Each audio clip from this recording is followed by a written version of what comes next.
Hello guys, আজকের ভিডিওটা খুবই গুরুত্বপূর্ণ কারণ আজকের ভিডিওতে এমন একটা বিষয় নিয়ে আলোচনা করা হবে যেটা আপনি ট্রেডিংয়ে যে কোনো স্ট্র্যাটেজি ব্যবহার করুন না কেন এই বিষয়টা কিন্তু প্রত্যেকটা ক্ষেত্রে কাজে লাগবে। আর আপনারা জানেন আমার এই চ্যানেল থেকে ক্রিপ্টোকারেন্সির যে সমস্ত লুপ হোল রয়েছে বা যে সমস্ত স্ট্র্যাটেজি রয়েছে যেগুলোকে খুঁজে খুঁজে বার করানো হয় এবং আপনাদের সাথে ফ্রিতে শেয়ার করা হয় এবং আপনারাও কিন্তু এর থেকে লাভবান হয়ে থাকেন।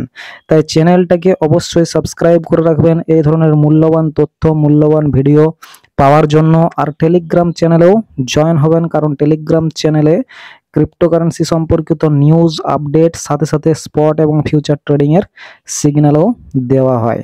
তো এই সমস্ত বিষয়গুলো হয়ে যাওয়ার পর চলুন আমরা ভিডিওটার দিকে অগ্রসর হই। তো গাইজ, ক্রিপ্টোকারেন্সি সম্পর্কে বেশিরভাগ মানুষের এই ভুল ধারণা রয়েছে এবং সেই ভুল ধারণাটা হচ্ছে যে ক্রিপ্টোকারেন্সি থেকে রাতারাতি বড়লোক হয়ে যাওয়ার ধারণা। ঠিক আছে, তো এই ধারণাটা কিন্তু সম্পূর্ণরূপেই ভুল। তার কারণ হচ্ছে এই রকম মেন্টালিটি নিয়ে যারা কিন্তু এই মার্কেটে কাজ করতে আসে তাদের বেশিরভাগই 99% বলতে পারেন আপনারা এই মার্কেট থেকে লস করে পড়ে যায়। ঠিক আছে, তাহলে এমন কোনো রকেট সায়েন্স নেই যেখানে কিন্তু এই মার্কেট থেকে রাতারাতি কোনো কিছু করা যাবে। সমস্ত কাজে আপনারা জানেন যে ধৈর্য সহকারে যদি করা যায় তাহলে সেই কাজটার যে ফল সেটা কিন্তু সুদূর প্রসারী হয়। এখানে এমনও অনেক মানুষ রয়েছেন যাদের কিন্তু দেখবেন কোনো একটা কয়েন কিনলো, রাতারাতি কিন্তু বেশ ভালো পরিমাণে পাম্প করে গেল। ঠিক আছে, যার ফলে তার মনের মধ্যে একটা আনন্দের সৃষ্টি হলো এবং সে বুঝতে পারলো যে এইরকমভাবেই কিন্তু মার্কেট কাজ করে। ধরুন সে 100 টাকা লাগিয়েছিল একটা কয়েনে, রাতারাতি সেটা 10,000 টাকা হয়ে গেল। ঠিক আছে, তো সেখান থেকে এই যে টাকাটা বেরোলো 10,000 টাকা, সেই টাকাটা কিন্তু সে বেশি দিন টিকাতে পারবে না। তার কারণ হচ্ছে এইরকমভাবে কোনো রকমের যেটাতে ইমোশনাল ইনভলভমেন্ট নেই, কোনো রকম যেখানে স্ট্র্যাটেজি নেই, সেই টাকাকে কিন্তু টিকিয়ে রাখা যাবে না। এরকমভাবে তিনি আরও কিন্তু কয়েন সার্চ করতে আরম্ভ করবে এবং যে কয়েনগুলো তার ওই যে 10,000 টাকা কামিয়েছিল সেটাই কিন্তু আস্তে আস্তে সমস্ত কিছুই খেয়ে নেবে এই মার্কেট। ঠিক আছে, তাই এখানে এমনভাবে কাজ করতে হবে যেখানে কিন্তু আমরা কিছু শিখতে পারবো এবং শিক্ষার মাধ্যমে ধীরে ধীরে ধীরে ধীরে আমাদের যে ক্যাপিটাল সেটাই কিন্তু আস্তে আস্তে বাড়াতে পারবো। তো আজকের এই যে স্ট্র্যাটেজি, এই স্ট্র্যাটেজির মাধ্যমে কিন্তু আপনি শিখতে পারবেন যে ধীরে ধীরে কীভাবে মানে আপনার যে পোর্টফোলিও রয়েছে সেটাকে গ্রো করতে পারবেন। এবং এই স্ট্র্যাটেজিটার আমরা নাম দিয়েছি 4% ভার্সেস 10% স্ট্র্যাটেজি। তো এই স্ট্র্যাটেজিটা কি না, যে কোনো স্ট্র্যাটেজি আপনি ক্রিপ্টোকারেন্সি মার্কেটের মধ্যে ইউজ করেন সেই স্ট্র্যাটেজিগুলো আর মধ্যে এই আমাদের যে বিষয় মানে এই যে স্ট্র্যাটেজি আজকের ভিডিওতে যেটা বলা হবে সেটা কিন্তু ইউজ করতে পারবেন। তো কিভাবে এই স্ট্র্যাটেজিটা কাজ করে সেটাও আপনাদের সাথে স্টেপ বাই স্টেপ বলে দেবো। আপনারা কিন্তু ভিডিওটাতে লাইক করে দিতে পারেন যদি ভিডিওটা এখনও পর্যন্ত ভালো লেগে থাকে এবং কমেন্টে জানাতে পারেন যদি এই স্ট্র্যাটেজি সম্পর্কে আবারও কিছু নতুন সংযোজন করতে হয় বা বিয়োজন করতে হয়। তো চলুন স্ট্র্যাটেজিটা আমরা দেখে নিই। তো এখানে আমরা রিসেন্টলি একটা ভিডিও দিয়েছিলাম, দেখবেন, যেখানে বলেছিলাম যে যে কয়েনগুলো ডাউনে রয়েছে, ঠিক আছে, সেই কয়েনগুলোতে কিভাবে ট্রেড করতে হয় এবং সেটা স্পট ট্রেডিংয়ের স্ট্র্যাটেজি দিয়েছিলাম। তো ওই স্ট্র্যাটেজিটার মাধ্যমে ওই স্ট্র্যাটেজিটাতে এই যে আমাদের আজকের স্ট্র্যাটেজি এটা কিভাবে কাজে লাগাবেন। ঠিক আছে, তো এই স্ট্র্যাটেজিটার যে মূল ধারণা সেটা হচ্ছে 4% ভার্সেস 10%। অর্থাৎ আমি যদি 4% লস করি তাহলে 10% লাভ করব, এই রকম রেশিওতে আমরা কিন্তু স্পট ট্রেডিং করব। তো চলুন এখানে এই যে 4% ভার্সেস 10% এই স্ট্র্যাটেজিটা ইউজ করে আমরা কিভাবে কেমন কি রিটার্ন পেতে পারি সেটা একটু ছকের সাহায্যে দেখে নিই। তো এখানে দেখুন আমরা 15টা ট্রেড ধরেছি। ঠিক আছে, কোটা ট্রেড ধরেছি? 15টা ট্রেড ধরেছি। এই 15টা ট্রেডের মধ্যে দেখুন আমি প্রথমে করেছি উইন রেট, যেটা মানে উইন পার্সেন্টেজ হচ্ছে 10% এবং লস পার্সেন্টেজ হচ্ছে 4%। অর্থাৎ আমরা যদি কোনো ট্রেড লাগিয়েছি, ধরুন সেখানে আমাদের যে এক্সপেকটেশন থাকবে মানে আমাদের যে প্রফিট এক্সপেকটেশন থাকবে সেটা 10% এবং যে লস মানে স্টপ লস থাকবে সেটা হচ্ছে 4%। এইভাবে যদি করি এবং যদি আমরা 15টা মাসের ট্রেড নিই, ধরুন মাসে 15টা ট্রেড নিলাম, ঠিক আছে, তো সেই 15টা ট্রেড থেকে কিভাবে আমাদের রিটার্ন জেনারেট হবে সেটা আপনাদেরকে এখানে দেখাই।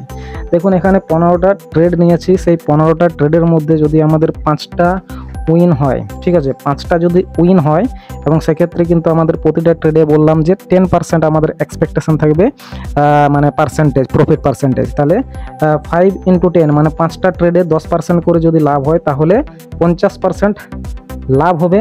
এবং 10টা ট্রেড যদি লস যায়, ঠিক আছে, ধরুন 15টা ট্রেড নিয়েছি, সেখানে 5টা ট্রেড লাভ হচ্ছে, 10টা ট্রেডেও যদি লস যায় তাহলেও কিন্তু আমাদের যে প্রফিট পার্সেন্টেজ হবে সেটা কিন্তু 10%, মানে লস হবে না, উল্টে আমাদের প্রফিট হবে কত, 10%, ঠিক আছে। আবারও 15টা ট্রেডকে ধরেছি, যদি 15টা ট্রেড নিই এবং যদি আমরা 7টাতে উইন করি, অর্থাৎ 7 × 10 = 70% আমাদের লাভ হবে। এবং 15টা যেহেতু ট্রেড ছিল, 7টা যদি উইন করি তাহলে 8টা লস করব, 8টা লসের জন্য 32% মাইনাস হবে এবং সেক্ষেত্রে আমাদের ওভারঅল প্রফিট কিন্তু দাঁড়াবে কোথায়, 32%, ঠিক আছে। 3 নম্বরে যদি আমরা ধরি, এবার দেখুন আমাদের উইন রেটটা একটু বেশি হচ্ছে লস রেটের থেকে।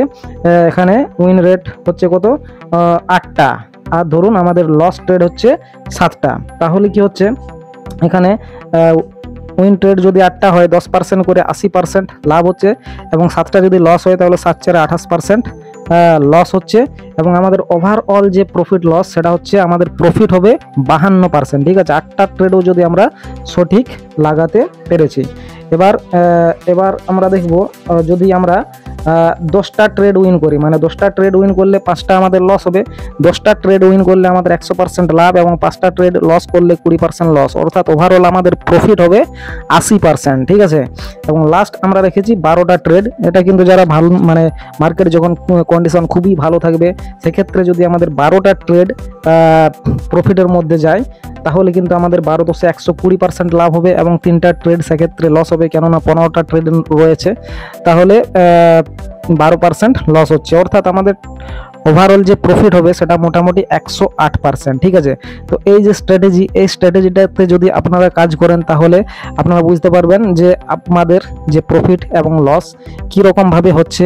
আপনাদের ক্ষেত্রে এখানে প্রফিটের পার্সেন্টেজটাই বেশি হবে, কারণ আপনারা একটা স্ট্র্যাটেজি লাগিয়ে কাজ করছেন এবং যে স্ট্র্যাটেজি লাগিয়ে কাজ করছেন সেই স্ট্র্যাটেজিগুলো নিশ্চয়ই আপনারা ভেরিফাই করেছেন যে স্ট্র্যাটেজিগুলোতে প্রফিট দেয়। এবার এমন নয় যে আপনি যে কোনো ক্রিপ্টোকারেন্সি স্ট্র্যাটেজি ইউজ করুন সব স্ট্র্যাটেজিতেই যে সবসময় প্রফিট দেবে এমন নয়। তো সেই হিসাবে কিন্তু আমাদের এই যে এই স্ট্র্যাটেজিটা রাখা হয়েছে, ঠিক আছে। অর্থাৎ আপনার কাছে যদি প্রফিট লস উভয় হয় তাহলে আমরা লস কত রাখবো এবং প্রফিট এক্সপেকটেশন কত রাখবো সেই হিসাবে আমাদের এই যে টেবিল এটা বানানো হয়েছে।